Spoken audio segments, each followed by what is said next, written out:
Want to change the world? Start off by making your bed.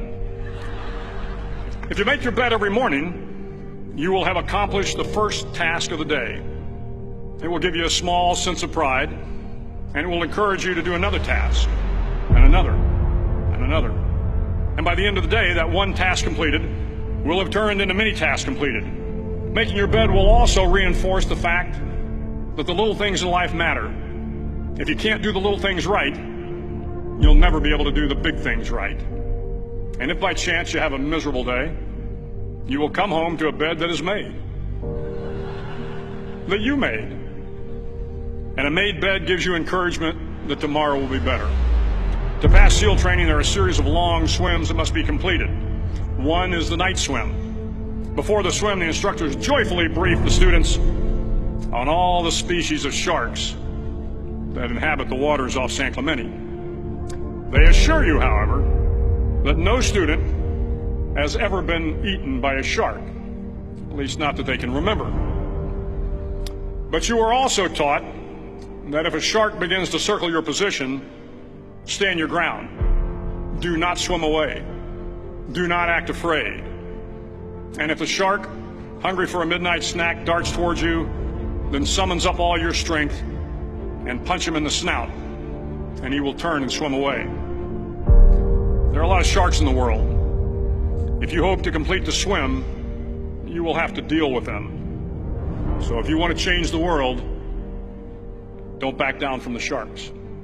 Over a few weeks of difficult training, my SEAL class, which started with 150 men, was down to just 42. There were now 6 boat crews of 7 men each. I was in the boat with the tall guys, but the best boat crew we had was made up of the little guys, the Munchkin crew, we called them. No one was over 5'5". The Munchkin boat crew had 1 American Indian, 1 African American, 1 Polish American, 1 Greek American, 1 Italian American, and 2 tough kids from the Midwest. They out-paddled, outran, and outswam all the other boat crews. The big men in the other boat crews would always make good-natured fun of the tiny little flippers the Munchkins put on their tiny little feet prior to every swim. But somehow these little guys from every corner of the nation and the world always had the last laugh, swimming faster than everyone and reaching the shore long before the rest of us. SEAL training was a great equalizer. Nothing mattered but your will to succeed, not your color, not your ethnic background, not your education, not your social status. If you want to change the world, measure a person by the size of their heart, not by the size of their flippers. The sun began to set that Wednesday evening.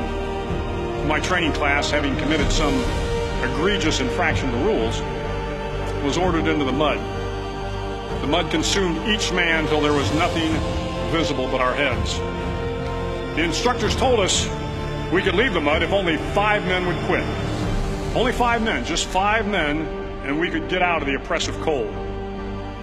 Looking around the mud flat, it was apparent that some students were about to give up. It was still over 8 hours till the sun came up. 8 more hours of bone-chilling cold.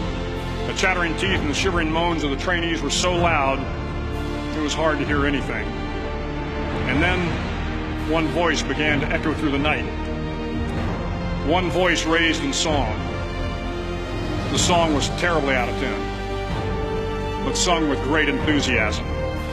One voice became 2, and 2 became 3, and before long, everyone in the class was singing. The instructors threatened us with more time in the mud if we kept up the singing, but the singing persisted, and somehow the mud seemed a little warmer, and the wind a little tamer, and the dawn not so far away. If I have learned anything in my time traveling the world, it is the power of hope. The power of one person, a Washington, a Lincoln, King, Mandela, and even a young girl from Pakistan, Malala.